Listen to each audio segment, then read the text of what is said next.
never forget, the tallies aren't just numbers. They represent votes and voters, men and women who exercise their fundamental right to have their voice heard. And what's becoming clear each hour is that record number of Americans of all races, faiths, religions chose change over more of the same. They've given us a mandate for action on COVID, the economy, climate change, systemic racism. They made it clear they want the country to come together, not continue to pull apart. The people spoke, more than 74 million Americans, and they spoke loudly for our ticket.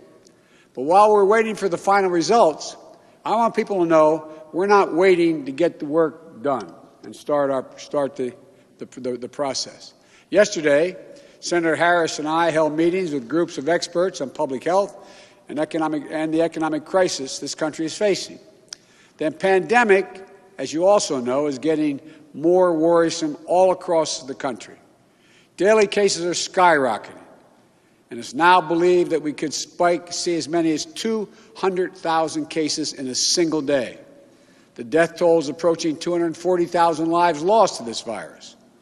That's 240,000 empty chairs, kitchen tables, and dining room tables all across America.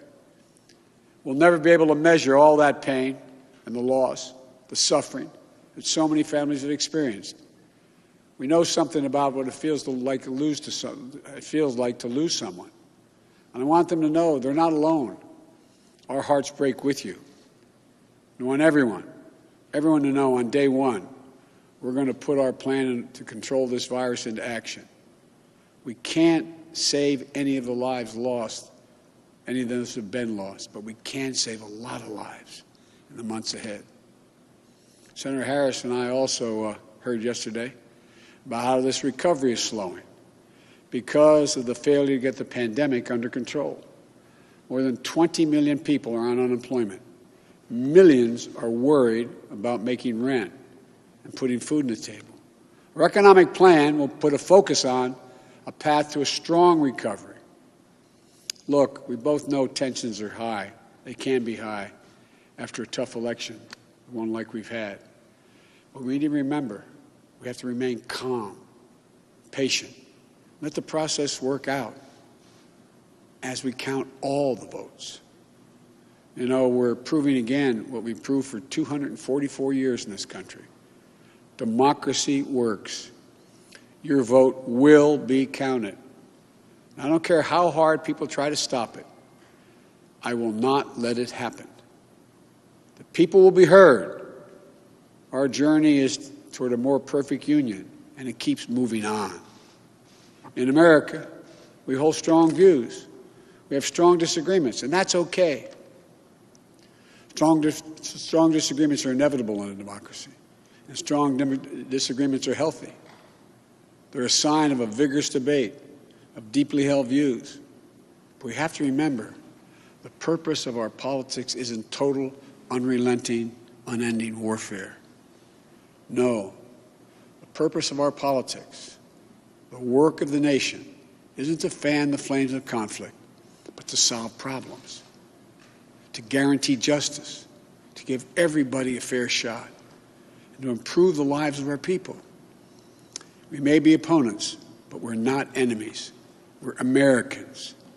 No matter who you voted for, I'm certain of one thing. The vast majority of almost 150 million Americans who voted, they want to get the vitriol out of our politics. We're certainly not going to agree on a lot of issues, but at least we can agree to be civil with one another. We have to put the anger and the demonization behind us. It's time for us to come together as a nation to heal. It's not going to be easy, but we have to try. My responsibility as president will be to represent the whole nation. And I want you to know that I'll work as hard for those who voted against me as those who voted for me. That's the job. That's the job. It's called the duty of care for all Americans. We have serious problems to deal with, from COVID to the economy to racial justice to climate change. We don't have any more time to waste on partisan warfare. You know, and more than that, We have such an incredible opportunity to build the future we want for our kids and our grandkids. I've said many, many times, I've never been more optimistic about the future of this nation. There is no reason we can't own the 21st century. We just need to remember who we are. This is the United States of America.